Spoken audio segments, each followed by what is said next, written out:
Arrow, yes. So it's afternoon over there at this point in time.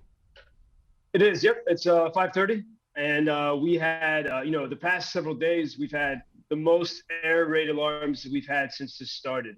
Two or three a day. So it feels that they're even though and the city itself has not been hit by any airstrikes. We've had some very close, but the level of alarm is increasing.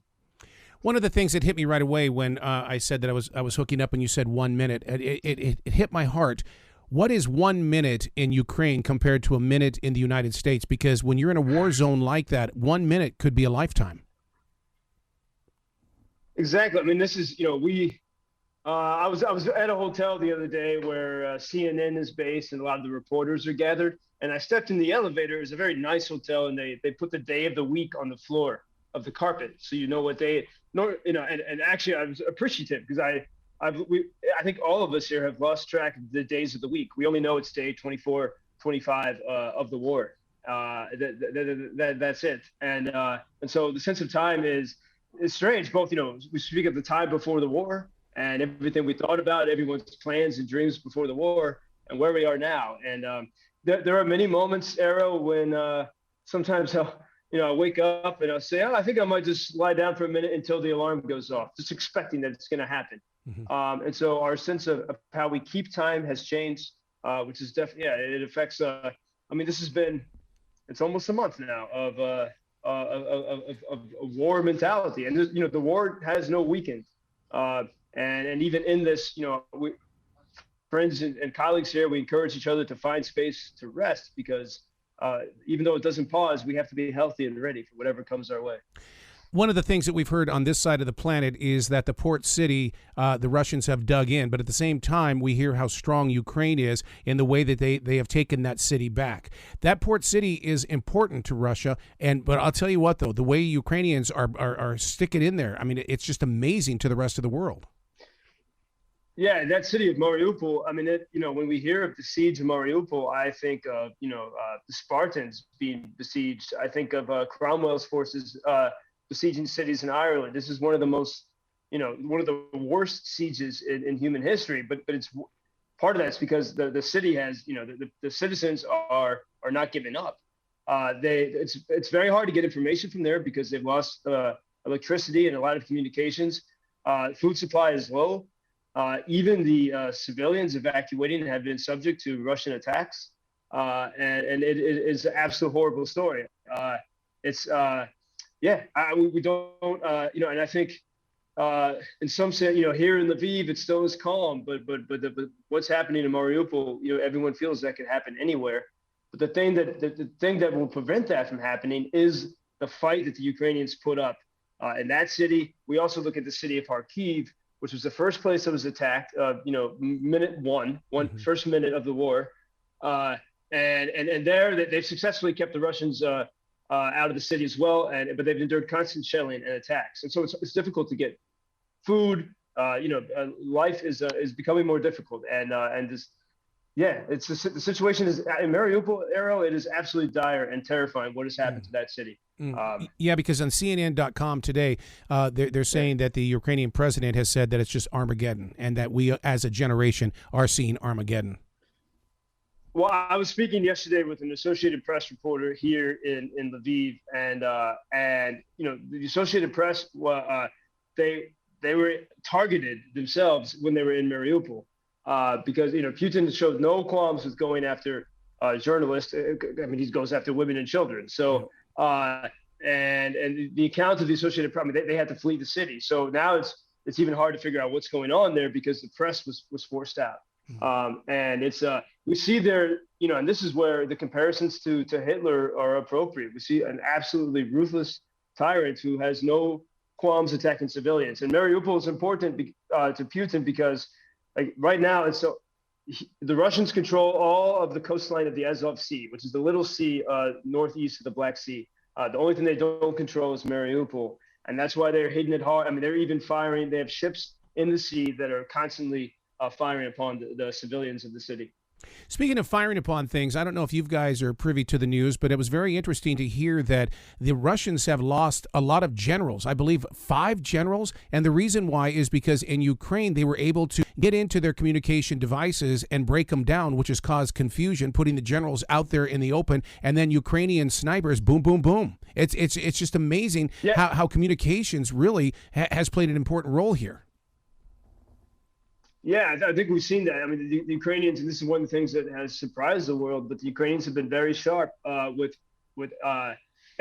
two things. One, as we've seen, Russian morale has been fairly low. I mean, what is the reason why they are fighting here? The Ukrainians are fighting to defend their homeland, so they have to use everything at their disposal, which include, I mean, this is a very tech-savvy country. I heard Tucker Carlson on Fox News the other day saying, "Oh, Ukraine is, it's the poorest country in Europe." That's not the reality. This is one of the most tech-savvy countries in the world, and so they've been very good at communications and intercepting the Russian communications. And yeah, I think this is one reason why Ukraine has done so well. We've also heard. I was speaking with, we need to share these videos with you. But I was speaking with some of the foreign fighters who have been in the trenches outside of Kyiv, because while at the same time we see this sort of tech-savvy war. These American and British fighters were telling me that it also feels like World War I. I mean, there's trench warfare, and absolutely brutal trench warfare. So it's what's strange about this. Some elements of this are high tech, and we have great air defense, but at the same time, there's the brutal fighting in the trenches. That people have only read about or watched in movies. That's right. That's so true. That's so interesting that you bring that up, because I've talked about that on iHeartRadio.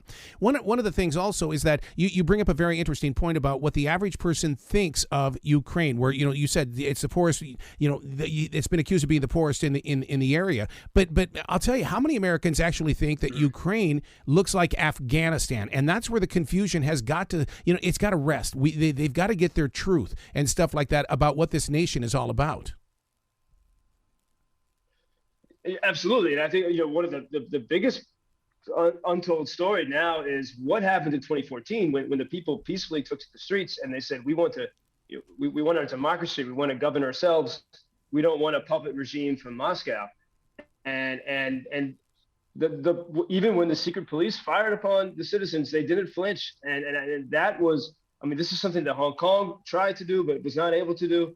We've seen these movements all around the world, but the Ukrainians did not flinch. And so for 8 years, they had this window of liberty and creativity and freedom. And that's what it seems that, Putin is trying to destroy and wipe off the face of the earth. And, when I look at, I was in the city of Kharkiv, 20 miles from Russia last month, and it is before the war. And it is one of the most entrepreneurial, hopeful, innovative city of cool cafes and startup companies. And now all the world sees of it is a city that's in ruins and destruction. And I think that's what Putin wants to do. He doesn't want the world to see that Russian-speaking cities can flourish, because that doesn't happen in Russia. But that's what he's trying to destroy here in Ukraine. And when you look at the official GDP statistics, by many official statistics, Ukraine, is at the lower end of wealth in Europe. But as I learned here, and I saw when the pandemic started, a lot of that is sort of off the books here. These people, after 70 years of Soviet rule, and then having several decades of revolutions, they learned how to survive. No one would ever go hungry here. Everyone knows how to grow stuff. There never are toilet paper shortages, not even in war, like America has when there's a snowstorm. This is a very resilient and resourceful and resource-rich country, but it's not poor. What's really interesting, the way that you just explained that is because I'm Taekwondo 3rd degree black belt. One of the things that I had to do was study Korean history. The Koreans also had to learn how to live off the land, to survive off the land, and to use the tools of the land. I mean, it's you talk about history repeating itself here as well in almost the same region. Yeah, I would say. I mean, it's in hard times. People they learn how to adapt and survive, and so Ukrainians, that's still in their DNA. Yes. After almost 100 years of oppression, those skills get passed down, and so all of that is being utilized now. I will say also that this is an incredible. I think we have an alarm right now. Anyway. It's fine. We're in our news bunker, and but my staff just told me that we have which is, I mean, Aaron, we just had. This is becoming much more frequent. Usually we'd have one, usually in the middle of the night, and now here in the daytime, just a few hours apart, we have our second alarm. But what I was saying is, part of one of the few good things that people would say was a legacy of the Soviet time was the technical and mathematical education. Mm-hmm. So Ukraine has great engineers, and I think we see some of this on the battlefield. But this is why it's been a top country for IT outsourcing in the world, and so there's a great wealth here of knowledge and talent and desire to succeed. And so all of these things I think do make Ukraine a resourceful and in many ways a wealthy country. One of the things that's on the front page of the Charlotte Observer today is the Charlotte Observer is trying to educate people this late in the game as to what is and is not fake news. And the reason why I bring this up is because last week Putin does this gigantic speech in an arena that has thousands of people, or so it seems. What was that? Was it real? How did they put something like that together? Because I mean, have you seen it yet? Yeah, it's bizarre to see. I mean, in some ways, it's for one, if you on the most technical level, there was a moment where there was a glitch, and it seems that Ukrainians, these smart IT Ukrainians I was speaking about, they were able to hack this this video, which was Russia billed it as a live event with live streaming coverage, but the way it was hacked made it clear that it was not live; it was pre-recorded. And this is so it's sheer Putin propaganda. And then a couple of reports said that some people going to the rally, whenever it actually was, that they had been offered been paid or threatened by their employers. It's really hard to get good information from Russia because there's no free media. But when you see the other thing, like let's say even it was true that all these people wanted to be there. How could you be waving the flag of your country? Could you do that if you saw the images and the videos of what's happening in Mariupol, of the women's and children's hospital that was attacked, of the civilians attacked in Kharkiv, of the people in Kyiv who for over a week now have been armed to the teeth and waiting in fear that their city will be invaded? How could you go to a rally and wave flags in favor of that? And it says either there's a deep soul sickness of the people, or they're totally ignorant, or they're under threat and they're afraid. Wow. So what went through your heart when you saw the cosmonauts dressed up in their spacesuits that were yellow and blue? I mean, is someone going to get in trouble when they get back to land? I did not see this. You're saying that this is the Russians in the International Space Station? Yes. And the three cosmonauts that landed up there. The pictures that were taken, they are in bright yellow and blue. And now there's the conspiracy is that they're saying, oh well, it's because they went to school in Ukraine and that was their way of honoring the school. But at the same time, there they are in the International Space Center, sporting the colors of Ukraine. Well, I think that's a great act of rebellion, and I'd love to. I'm curious as to when they're due to return, and if Ukraine is victorious by the time they return, then they will be okay. They'll be welcome here, I'm sure. But it is, and if that was their intention, it is actions like that Ukrainians have been urging the Russian people to do, quite vociferously, because. It's Ukrainians, and I think other people in the world say to Russia, it's not, they don't pity the Russian people right now. They say, you have permitted this. Your silence has allowed this. Your fear has allowed this. The Ukrainians in 2014, they had the president Yanukovych here was a pal of Putin. And Ukrainians said, we don't want this. We want our own language and our culture. And so they stood in the streets. They took the bullets. And they say to the Russian people, you need to be brave because you have created a menace. And it's not just Putin; it's everyone who enables him to stay in power. And so those little acts of defiance, maybe they can awaken some more people in Russia. I will say that there was a video arrow of one of the Russian prisoners of war, more of a senior officer, not a major general, but more senior, and he said. When he was in Ukraine, somehow he saw a video of one of his favorite boxers, who was Ukrainian. and the guy was crying about how he has to defend his home, and this Russian soldier said, a few years ago, he would just be sitting at home watching TV, and he respected this guy. Now he's the one that is making one of his heroes, weep for his city. The more Russians can realize what's happening, maybe they will wake up. Yep, absolutely, absolutely. You are fundraising. Where can people go to finance what you guys are doing and to make you stronger in that area? Thanks, Eric. Yeah, we have our landing page is LvivLab.com, LvivLab.com, and there you can find links to our Telegram channel, that's where we can share information most reliably without social media networks interfering or shutting us down.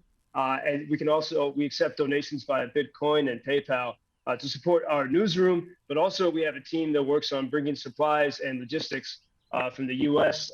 To Lviv, and then to get them to the people who need them here on the ground. So you can visit LvivLab.com. I'm so glad that we get to hook up, and I look forward to the next one too, because I know your word is straight, and this is what it's all about. It's about getting it around the world in every way we can. Errol, I appreciate it very much, and I look forward to it. We can analyze this all later in Charlotte one day, but here we are for now. You bet, man. You be brilliant, okay? Hey, thank you. You too. You bet. Bye, guy. Bye. I want to do a footnote on this. In the background of this conversation are the birds here in the Carolinas, the second day of spring, singing. Where Joe is, there's war. And in my heart, I can only hope that God put those bird songs through this digital device, and Joe could hear his hometown. If not, then hopefully Joe will listen to the podcast and hear that the birds were singing to him.